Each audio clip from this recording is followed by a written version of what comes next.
Chapter 1 Water. In a bog beneath the log lies a magical vibrant pond. Here a large frog, possessive, distinctive traits, and expressive eyes, and the lurk of predators, and an ever-watchful crow up in the trees, and looking straight down, where there's a small frog. And every ripple in the pond, they call me Dreamer Frog. Yet what should my true name be? Perhaps I'm Toe, the frog who ripples.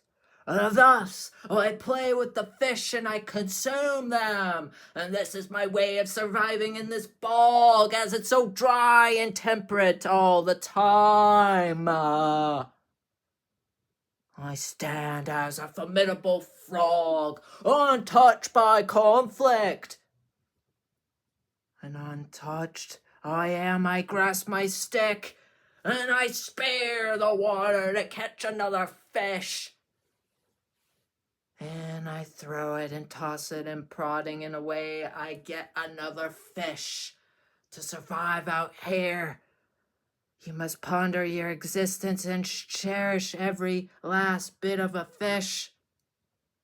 Yet it's arid and moist enough for a large frog for survival. Alas, there's no other frogs are near. In scat vegetation, there's nothing around that could keep me alive. I must survive. I must challenge and be myself here in this bogland. I ponder my existence. What is my purpose? Toe ponders deeply. Why isn't this a vast bog? Where am I in this vast world? Where does Dreamer Frog fits in this hard to survive world? Why is it all crumpled? Why am I so different from one race ago? Why am I a frog after all? I'm a frog in the bog after all. This mutated world is no longer the same, all deteriorated from a past world. Futuristic and new is no longer there, destroyed and crumpled. Like a crumpled paper ball. What has happened to this world that Dreamer Frog's in? At night I croak, and I seek a gentle rest beneath a log with my leaf home, and adore my leaf in my hand. I falter and go deeper into the dream. I venture from here and deeper into my dream unfolds, and arriving in the misty air, my location is concealed at night. The frog dives deeper into the dream. Toe realizes that she's not only just a daydreamer, but she's a sleep dreamer as well. In her dream, she falters. And I know it is a paralyzing nightmare in my dream. It gets darker, and the air gets thick, and my throat gets struck, and it gets grabbed. And ick and disgust. My spine starts to crumple, and my carcass starts to die. I'm paralyzed in a nightmare. Dreamer Frog realizes that I can't go any deeper from there, as my mind and my carcass is being smashed inwards and pushing deeper in. Can I survive? Am I no longer alive? Or am I just hibernating? In this dark dream, I'm no longer alive, and I'll hibernate and I'll contemplate. Within Dreamer Frog's imagination, the truth is neither fine to talk about. Neither of those options, to live or die, is easy to contemplate. But Dreamer Frog realizes that the dream makes me bog down. Dreamer Frog pouts how difficult it is and alone in this bog. My dream is over. I don't want to say that my identity is a Dreamer Frog, but I know that Dreamer Frog understands the ideal aspects of being a frog. Picking up a scarf and wrapping it over my neck. Laced with a pendant given to my frog family and passed through generation from great-grand frog.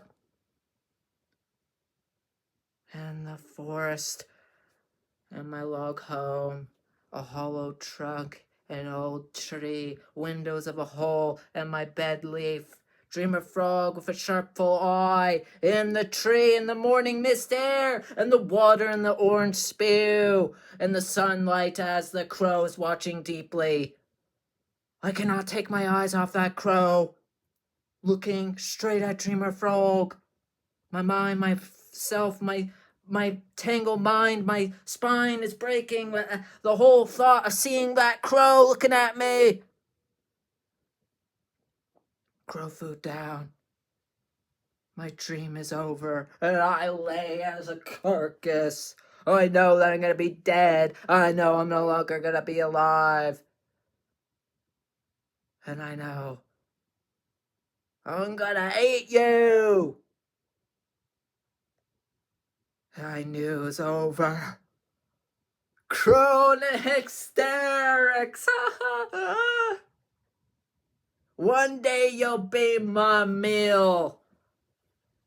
But I will leave you with this small little meal for you, Dreamer Frog, wrapped in a leaf. Here's some bugs for you, Dreamer Frog. And Crew flew away. And I'm so grateful for that crow to not eat me. After all, knowing that that gift given to me is such a rarity, to be given such a nice gift. Left in a shiny saran wrap from all those chocolate bars, all this junk and garbage all around the bog that has never left the boglands. But Dreamer Frog realizes that that crow loves those shiny objects over and over again. That crow brags about those shiny objects over and over again and getting them every single day. And I always make those shiny objects so much better. My days always are better when I make something creative and dreamy like a Dreamer Frog. So I will craft something for Crow. And I fold up that and crumpled and fine-tune this nice, shiny crow. A shiny saran wrap folded like a crow. And I will give it to Crow in a nice fear of a gesture. And I doubted my friend. Maybe not my foe after all. He said that he was gonna eat me. But it doesn't matter now, as I gotta save this for tonight. And I hop around to find more opportunities.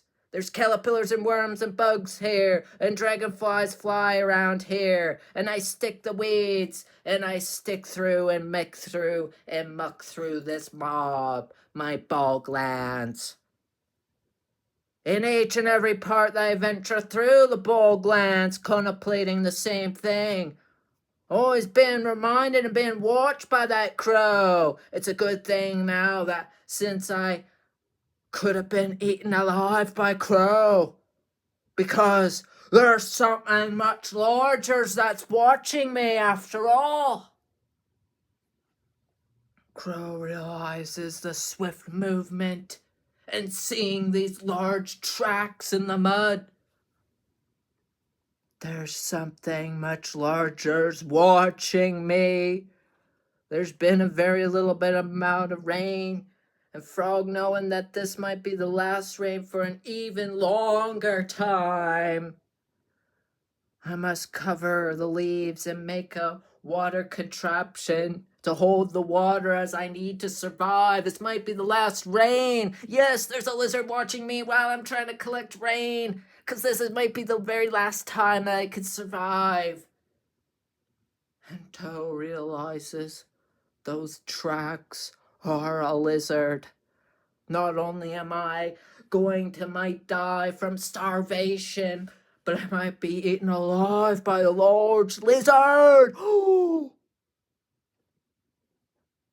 Dreamer Frog realizes that there's an ever watchful eye. A lizard, a reptile. I've been watched. And hearing the quick movement of a lizard,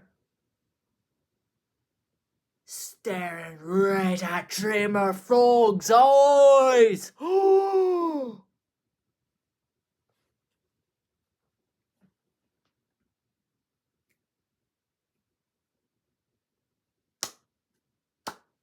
That's it.